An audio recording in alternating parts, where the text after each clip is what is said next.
फ़अऊज़ु बिल्लाहि मिनश्शैतानिर्रजीम बिस्मिल्लाहिर्रहमानिर्रहीम क़ालल्लाहु तआला फ़िल किताबिल हकीम इन्नल मुत्तक़ीना फ़ी जन्नातिन व उयून उदख़ुलूहा बिस्सलामिन आमिनीन व नज़अना मा फ़ी सुदूरिहिम मिन ग़िल्लिन इख़्वानन अला सुरुरिम मुतक़ाबिलीन। सामीन ग्रामी, किसी भी मुसलमान मुआशरे में जब लोग एक दूसरे के साथ बाहम मिलकर रहते हैं, ख़ानदानों में, घरों में, दफ्तरों में, घरों से बाहर, मोहल्ले में, तो दूसरे लोगों के साथ हमारे मामलात चलते रहते हैं और इन मामलात में और इन ताल्लुक़ात में हर इंसान से कोई ना कोई गलती ज़रूर होती है और लाज़मन हम दूसरों को कभी कोई तकलीफ़ भी देते हैं, किसी का दिल भी दुखाते हैं, किसी के जज्बात को भी दुख देते हैं और इसी तरह दूसरों की जो गलतियां हैं वो हमें गुस्सा भी दिलाती हैं, नाराज़गी का सबब भी बनती हैं। अब अगर ये गुस्सा और ये नाराज़गी अगर वक्ती तौर पर हो तो वो तो एक इंसानी फ़ितरत है कि जो अल्लाह ने इंसान की जिबिल्लत में और फ़ितरत में डाली।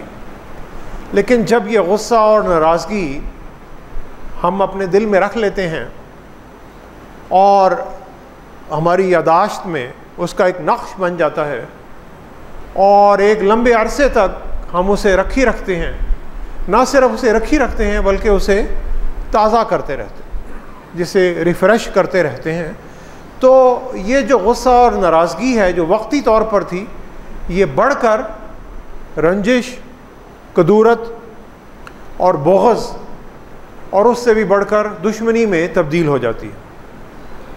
और ये एक ऐसी बीमारी है कि जो मुसलमान मुआशरे को दीमक की तरह खा खा कर बिल्कुल कमज़ोर कर देती है।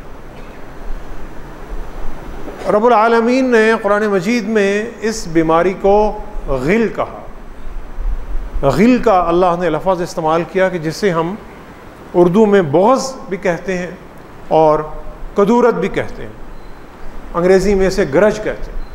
किसी दूसरे के ख़िलाफ़ कोई शिकायत आपके दिल में है, उसे अपने दिल में रखी रखना और उस शिकायत को बार बार ताज़ा करते रहना। यानी जब भी किसी उस शख्स से आपका सामना हो, मेरा सामना हो, तो मेरे दिल में वही बात दोबारा आ रही है कि यार इस बंदे ने तो 1 साल पहले, 2 साल पहले, 10 साल पहले, 20 साल पहले मेरे साथ या मेरे किसी जानने वाले के साथ ये बात की थी और वो ज़ख़म ताज़ा है और जब भी मैं उस ज़ख़म के बारे में सोचता हूँ तो उस ज़ख़म से खून जो है वो रिसना शुरू हो जाता है। रब्बुल आलमीन ने कुरान मजीद की सूरह अल-हिज्र जो 14वें पारे में है और आयत नंबर 45, 46 और 47 जो कि आज के हमारे इस खुतबे का मौजू है, इस आयत में इस बीमारी का ज़िक्र किया और फिर अल्लाह ताला ने कुछ और मुकामात पर और नबी रहमत सल्लल्लाहु अलैहि वसल्लम ने इस बीमारी से बचने का भी तरीक़ा बताया। अल्लाह ताला कह रहे हैं इन्नल मुत्तक़ीना फ़ी जन्नातिन व उयून। ये अल्लाह ताला जन्नत का ज़िक्र कर रहे हैं कि जब आखिरत में हिसाब और किताब के बाद ईमान वाले और मुत्तक़ीन लोग जन्नत में होंगे तो वो लोग जो दुनिया में अल्लाह से डरते रहे और अल्लाह ताला की जो कायम करदा हदूद हैं, जो बाउंड्रीज़ हैं, उनके अंदर रह कर अपनी ज़िंदगी गुजारते रहे, वो बागात में और चश्मों में होंगे। बागात यानी घने सरसब्ज़ बागात और बहता हुआ पानी, चश्मे, नहरें, दरिया, समुंदर।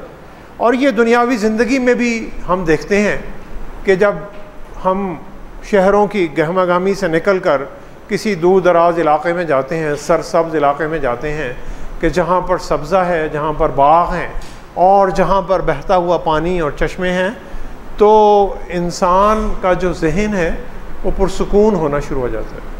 और हमारा ये भी कहा जाता है कि कुछ अरसे के लिए निकल कर दूर चले जाएं ताकि मुझे ज़हनी सुकून मैसर आ जाए। तो यानी जो हसीन और जो कुदरत के अल्लाह के तख्लीक़ करदा दिलकश मनाजिर से इंसान जो हासिल कर रहा है वो ज़हनी सुकून हासिल कर रहा है। और मुत्तकीन लोग जन्नात में और बागात में होंगे और फिर उस ज़हनी सुकून का अल्लाह ताला आगे अगली आयत में कह रहे हैं उदखुलूहा बिसलामिन आमिनीन। और उनसे कहा जाएगा कि अल्लाह के बंदो इस जन्नत में दाखिल हो जाओ दो चीज़ों के साथ, बिसलामिन सलामती के साथ, आमिनीन और अमन के साथ। सलामती यानी जिसे हम कहते हैं कि जो सेफ्टी या सिक्योरिटी, यानी दुनियावी ज़िंदगी में तो हम उसके बारे में बड़े परेशान रहते हैं, चीज़ों को घरों को ताला लगा कर रखते हैं, सिक्योरिटी अलार्म लगे हुए हैं, कैमरे लगे हुए हैं, सिक्योरिटी गार्ड्स हैं, यानी हर चीज़ की हिफाजत जो है वो हम समझते हैं कि हमें हर चीज़ की हिफाजत करनी है। ये है सलाम, उनके बाहर से चीज़ों की हिफाजत। और आमिनीन, आमिनीन यानी लोगों के दिलों में मोहब्बत है, दिलों में अमन है। और तत्मइन्नुल क़ुलूब जैसे अल्लाह ने कहा कि उनके दिल जो हैं मुतमइन है, किसी दूसरे के ख़िलाफ़ कोई नफ़रत का, हक़ारत का जज्बा नहीं है, हसद नहीं है, बुग़्ज़ नहीं है। ये है आमिनीन। और वो बिल्कुल सुकून के साथ, प्यार के साथ और मोहब्बत के साथ ज़िंदगी गुजार रहे हैं। बाहर से भी सेफ्टी और सिक्योरिटी और अमन है, हर किसी की जान, माल और इज़्ज़त महफूज है। और अंदर से भी ज़हनी तौर पर भी हर बंदा अमन में है, पीस में है, मोहब्बत में है। आपको मिलेगा तो प्यार से मिलेगा, खुश अखलाक़ी से मिलेगा, मोहब्बत से मिलेगा। माथे पर शिकने नहीं होंगी, कोई शिकवे शिकायत नहीं होंगी। दिल और दिमाग की कैफियत भी पुरसुकून है, बाहर से भी महफूज और अंदर से भी महफूज। और कोई किसी किस्म की स्ट्रेस और एंजाइटी और परेशानी नहीं है। और फिर अल्लाह ताला कहते हैं वनज़अना मा फ़ी सुदूरिहिम मिन ग़िल्लिन इख़वानन अला सुरुरिन मुतक़ाबिलीन। और उनके दिलों में एक दूसरे के ख़िलाफ़ जो भी बुग़्ज़ और कदूरत है, जिसे अल्लाह ने ग़िल कहा, उस ग़िल को हम निकाल देंगे और वो एक दूसरे के मुकाबिल आमने सामने मसनदों पर तकिए लगा कर बैठे होंगे। यानी एक दूसरे के मुकाबिल बैठे हुए हैं, एक दूसरे से बातचीत कर रहे हैं, एक दूसरे के साथ अमन और सलामती के साथ रह रहे हैं। और उनके दिलों में एक दूसरे के ख़िलाफ़ कोई ग़िल नहीं है, कोई कदूरत नहीं। अब ये ग़िल क्या है? पुराने ज़माने में जब फ़ौजें जंग लड़ने जाती थीं तो एक ज़िरा बख्तर पहनी जाती थी और वो इंसान का जो सीना है उसको कवर करती थी ताकि दुश्मन के हमले से बचा जा सके। गर्दन का जो हिस्सा, यहाँ पर एक ज़िरा का एक और हिस्सा डाला जाता था और उस हिस्से को ज़िरा के साथ एक लंबी कीलों के साथ जोड़ दिया जाता था ताकि गर्दन की भी हिफाजत रहे। और उस तौक को जो गर्दन में डाला हुआ है, हिसार आप कह लें उसको, और उसके साथ जो कीलें उस ज़रा में लगी हुई हैं, इन्हें अरबी में ग़िल कहा जाता है। और जब इंसान ज़रा पहनता है और गले में भी उसके कोई तौक भी है और रिंग उसने गले में पहना हुआ है लोहे का, तो वो एक बड़ी तकलीफ़ देह हालत में है। अब वो जो रिंग है वो ज़रा के साथ एक लंबी कीलों से जुड़ा हुआ है जो कि बड़ी गहरी हैं और निकल नहीं रही। ये है ग़िल। अल्लाह ताला कुरान मजीद में एक जगह और तौक का भी जिक्र करते हैं, वजअलना अग़लाला फ़ी अअनाक़िल लज़ीना कफ़रू।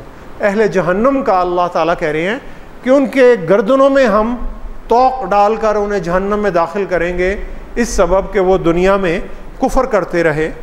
और कोई एक दरख्त है, उस दरख्त को कोई कीड़ा लग जाता है और कीड़ा उस दरख्त को खाना शुरू कर देता है और फिर उस दरख्त से एक पानी जो है रिसना शुरू कर देता है, और जो उस चीज़ की निशानी है कि इस दरख्त ये अब ये खोखला हो गया है, तो उसे भी गिल गिल कहते हैं अरबी।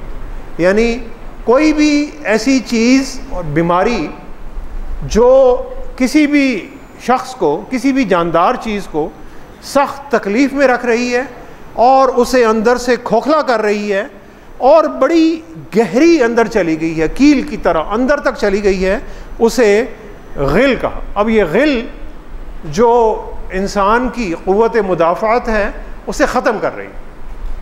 एक खोखला दरख्त है तो ज़रा सी भी हवा चलेगी तो वो नीचे गिर जाएगा, और एक दरख्त अगर अंदर से खोखला नहीं है, मजबूत है, तो वो एक तूफ़ान का मुकाबला भी कर सकेगा। इसी तरह इंसान अगर अंदर से उसकी जो इम्यूनिटी और क़ुव्वत मुदाफ़ात है वो सिस्टम अगर उसका ताकतवर है, तो वो बहुत सारे बैक्टीरिया और वायरस का मुकाबला कर सकता है और अमूमी तौर पर वो बीमारी का शिकार नहीं होगा।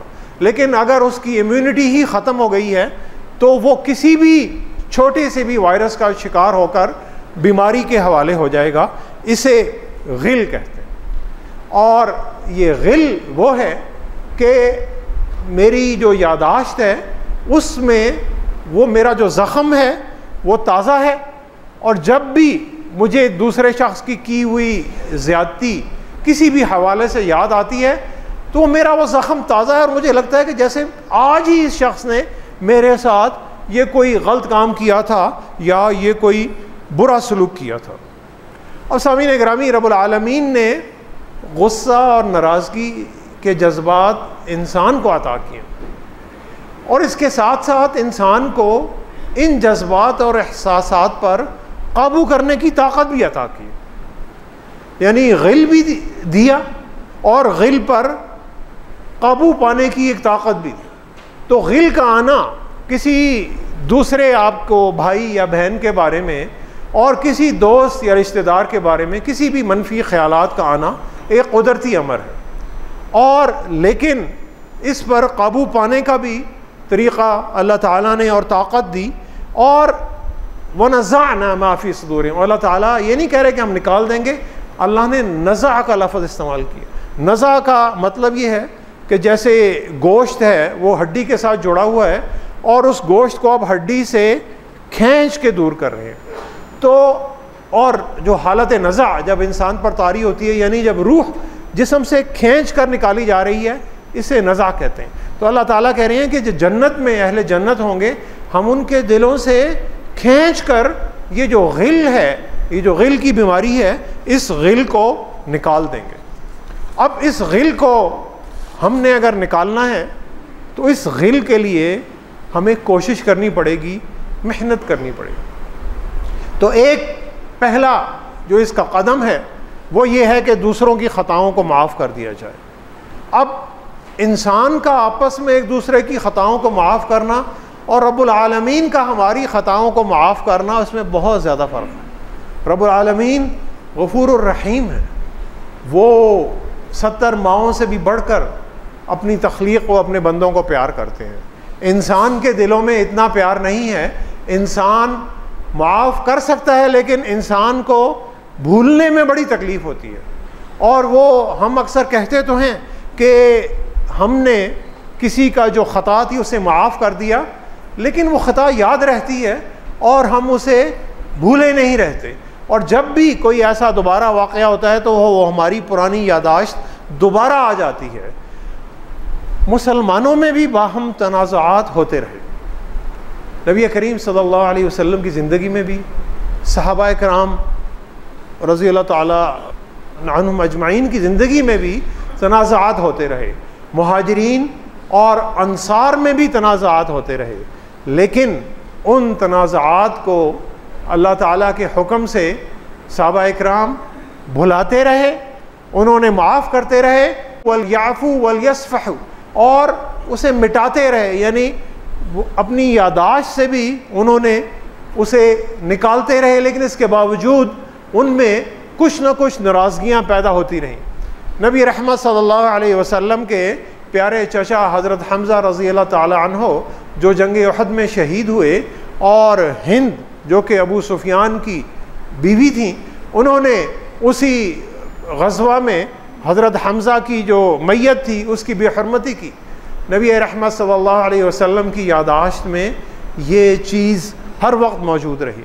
और बाद में हिंद ने इस्लाम भी कबूल कर लिया, लेकिन वो जब भी नबी रहमत सल्लल्लाहु अलैहि वसल्लम के सामने आती थी, नबी रहमत सल्लल्लाहु अलैहि वसल्लम का ये ज़ख्म दोबारा ताज़ा हो जाता था। यानी ये ज़ख्म इतना गहरा था कि भरता नहीं था। तो गिल का दूर होना रब्बुल आलमीन की एक बहुत बड़ी नेमत है। और सूरह अल-आराफ में भी अल्लाह ने इसी गिल का जिक्र किया कि अहले जन्नत जब होंगे, वनज़अना मा फ़ी सुदूरिहिम मिन गिल्लिन तजरी मिन तहतिहिमुल अनहार, और हम उनके दिलों से कोई भी बुग़्ज़ और कोई भी जो सारी कदूरतें हैं वो निकाल देंगे। अब सामीन गिरामी, एक बात ये भी हो सकती है कि ये तो जन्नत में सारे काम होंगे, लेकिन जन्नत में बहुत सारी चीज़ें ऐसी हैं।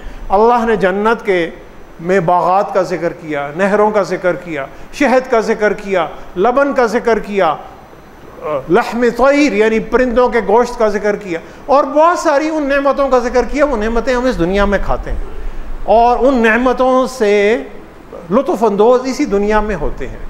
अज़वाज मुतहरात का अल्लाह ने जिक्र किया कि जोड़े होंगे पाकीज़ा, यानी एक दूसरे के ख़िलाफ़ उनके दिल में कोई गिल और कोई ऐसी गलतफहमी की बात नहीं होगी। और जन्नत में जो बातें हो रही हैं, जो अल्लाह ने नेमतें जन्नत में देनी हैं, उनका कुछ हिस्सा इसी दुनिया में दे दिया, और कुछ बातें जो अहले जन्नत के लिए अल्लाह ताला ने मुख्तस की, वही बातें अगर हम आज की अपनी इस दुनिया में ले आएँ तो ये हमारी जो दुनिया और जो हमारा मुआशरा और हमारे जो ख़ानदान और जो हमारे घर हैं, ये भी जन्नत का एक बहुत अच्छा नमूना बन सकता है। क्योंकि जन्नत में क्या है?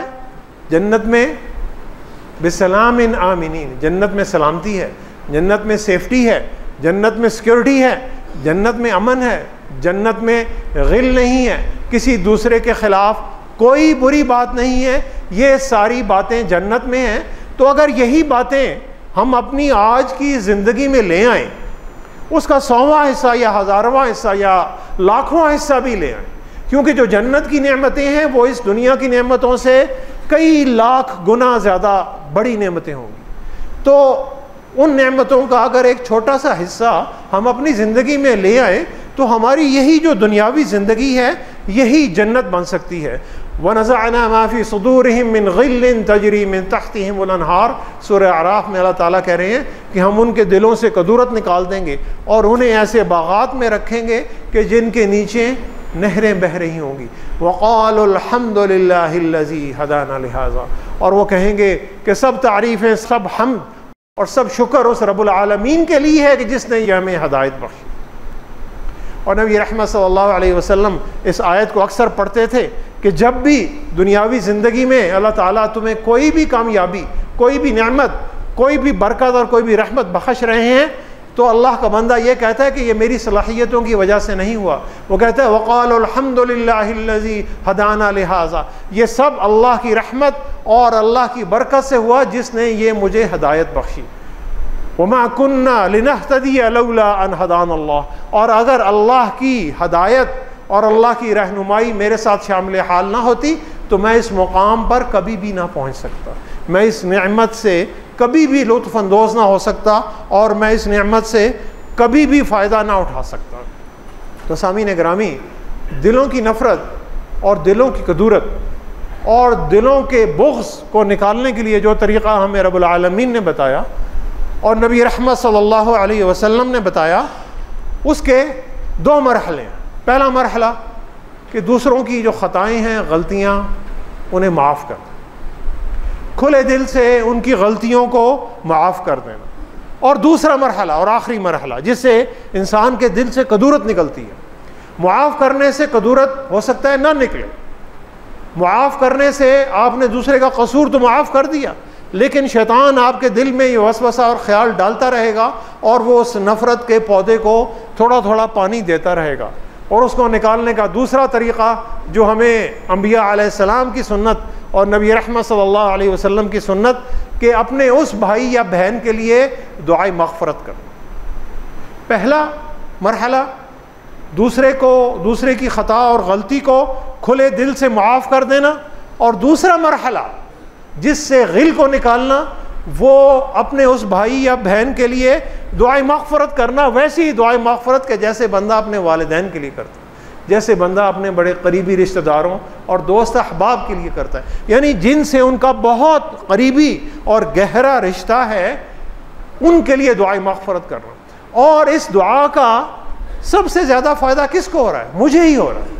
अगर मेरे दिल में किसी के ख़िलाफ़ कोई गिल है तो इस गिल निकालने का फ़ायदा मुझे ही है, क्योंकि मेरा बोझ हल्का हो गया, मैं अमन में आ गया हूँ, मैं सुकून में आ गया हूँ। मेरे दिल से जो एक बोझ का बोझ था वो बोझ हट गया है, मेरा ब्लड प्रेशर भी नॉर्मल हो गया, मेरी स्ट्रेस भी ख़त्म हो गई, मेरे माथे से शिकने भी ख़त्म हो गई हैं, मेरी ज़िंदगी पुरसुकून हो गई है। हज़रत यूसुफ़ अलैहिस्सलाम के बारे में अल्लाह ताला ने जो कुरान मजीद में हमें उनका पूरा क़िस्सा बताया कि उनके भाई उनको लेकर जाते हैं, फिर कत्ल की नीयत से कुएं में फेंकते हैं, फिर वो कई साल जेल में रहते हैं, फिर वो बादशाह मिस्र बनते हैं, और फिर उनके जो वालिद हज़रत याक़ूब अलैहिस्सलाम हैं वो अपने बच्चे के गम में, उसकी जुदाई में इतने निढाल हैं कि रो रो कर उनकी आँखों की बीनाई चली जाती है। और फिर जब वो मिल जाते हैं और उनके भाई बड़े नादिम होते हैं, बहुत ही वो नदामत की हालत में चले जाते हैं, और फिर अपने वालिद से कहते हैं क़ालू या अबाना अस्तग़फ़िर लना ज़ुनूबना इन्ना कुन्ना ख़ातिईन।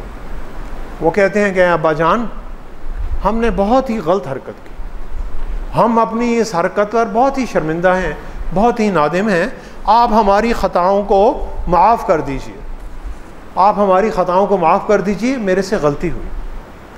अब हमारे भी अक्सर मामलात में हमसे गलती होती है, और फिर माफ़ी मांगने का एक तरीक़ा जो शैतान हमारे दिल में डालता है, वो अक्सर हम कहते हैं कि अगर मेरे से गलती हुई है तो मैं माफ़ी चाहता हूँ, यानी मैं अपने आप को वैसे ही बरी और ज़िम्मा करार दे रहा हूँ कि अगर मेरे से गलती हुई है तो जनाब मुझे माफ़ कर दीजिए। नहीं, अल्लाह ताला ये बता रहे हैं कि अगर गलती हुई है, उस गलती का इकरार करना, यही इस्तग़फ़ार की रूह है कि अपनी गलती का इकरार करना और फिर माफ़ी मांगना। यानी यकीनन मेरी गलती थी, जैसे हज़रत यूसुफ़ अलैहिस्सलाम के भाइयों ने कहा क़ालू या अबाना अस्तग़फ़िर लना ज़ुनूबना, ए हमारे अब्बा जान, हमारी गलती थी, आप हमारी ख़ताओं को माफ़ कर दीजिए, इन्ना कुन्ना ख़ातिईन, हम ही ख़ताकार थे।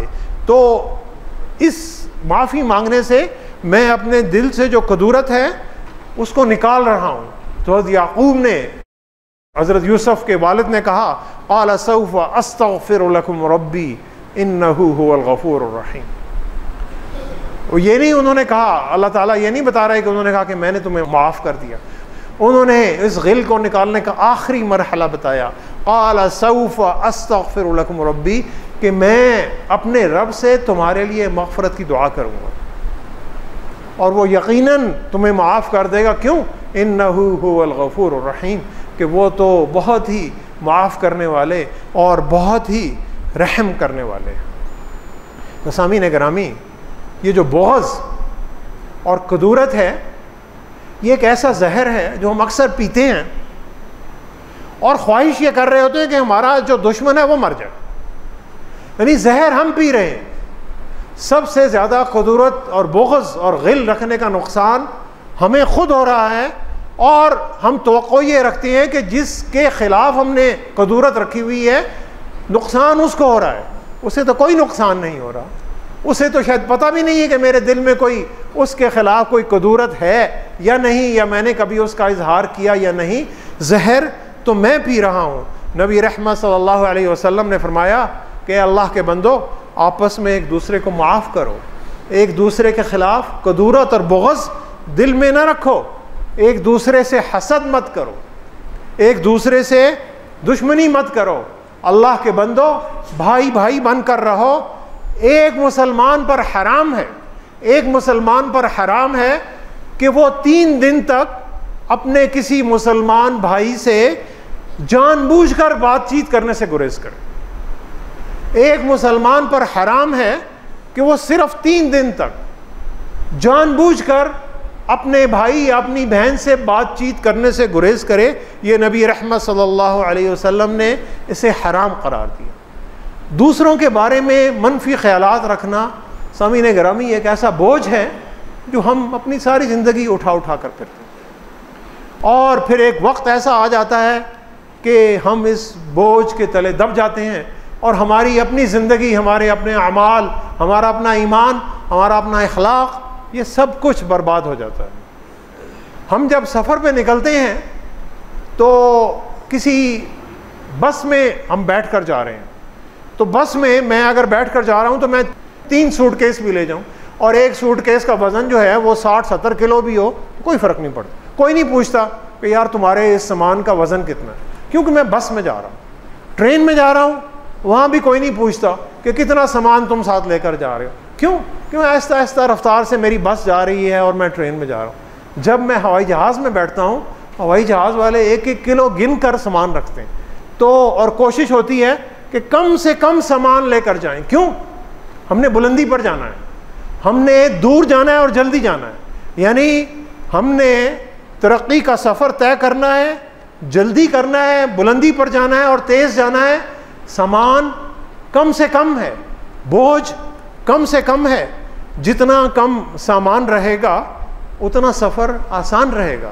ये भी हमें पता है कि कम से कम सामान है, आपका सफ़र आसान है।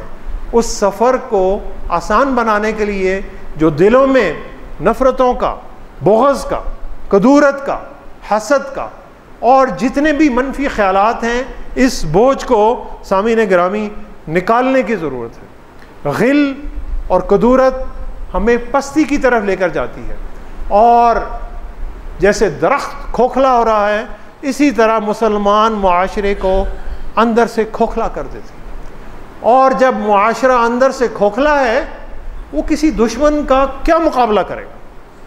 उसमें कोई ताकत नहीं है। एक छोटा सा हवा का झोंका भी उसको जड़ों से उखाड़ कर फेंक देगा, क्योंकि अंदर से ताकत नहीं है। मुसलमान मुआशरे की ताकत अंदर से आपस में मिलकर एक दूसरे के साथ भाईचारे और मोहब्बत के साथ होती है। सामीन गिरामी, इसी ताकत को बढ़ाने की ज़रूरत है, और जब ये ताकत होगी तो फिर हम बाहर के दुश्मनों का डटकर मुकाबला कर सकते हैं, और खोखला मुआशरा किसी भी ख़तरे का और किसी भी जारहियत का और किसी भी दुश्मन का कोई मुकाबला नहीं कर सकता। फ़अस्बहतुम बिनिअमतिही इख़वाना, और अल्लाह ताला कहते हैं कि ये अल्लाह की नेमत थी कि उन मुसलमानों के बारे में कि जो आपस में कबूल इस्लाम से पहले सहाबा इकराम जो आपस में कबीलों में और गरोहों में बटे हुए थे और असबियतों में और कौमों में बटे हुए थे, और आग के किनारे पर अल्लाह ताला कहते हैं खड़े थे, तो अल्लाह ने फ़अस्बहतुम बिनिअमतिही इख़वाना, अल्लाह ने तुम पर ये नेमत दी कि तुम्हारे दिलों को आपस में जोड़ दिया। और फिर अहले जन्नत को भी यही नेमत अल्लाह ताला अता करेंगे कि उनके दिलों से ग़िल और कदूरत और नफ़रतें निकालेंगे। सामीन गिरामी, उसी जन्नत की जो एक झलक है, उसी झलक को अपनी अपनी ज़ाती ज़िंदगियों में लाने की ज़रूरत है। दुआ करें कि अल्लाह ताला हमें एक दूसरे के लिए अमन और सलामती वाला बंदा बनने की तौफ़ीक़ अता फ़रमाए। अल्लाह ताला हमें दूसरों की ख़ताएँ मुआफ़ करने और उनकी ख़ताओं को भूल जाने की तौफ़ीक़ अता फ़रमाए, और अल्लाह ताला हमारे इस मुल्क और हमारे इस मुआशरे को अमन और सलामती वाला मुल्क बनाए। सदक़ल्लाहुल अलियुल अज़ीम व नफ़अनी व इय्याकुम बिआयातिही व ज़िक्रिल हकीम। इन्नहु तआला जव्वादुन करीमुन मलिकुन बर्रुर रऊफ़ुर रहीम।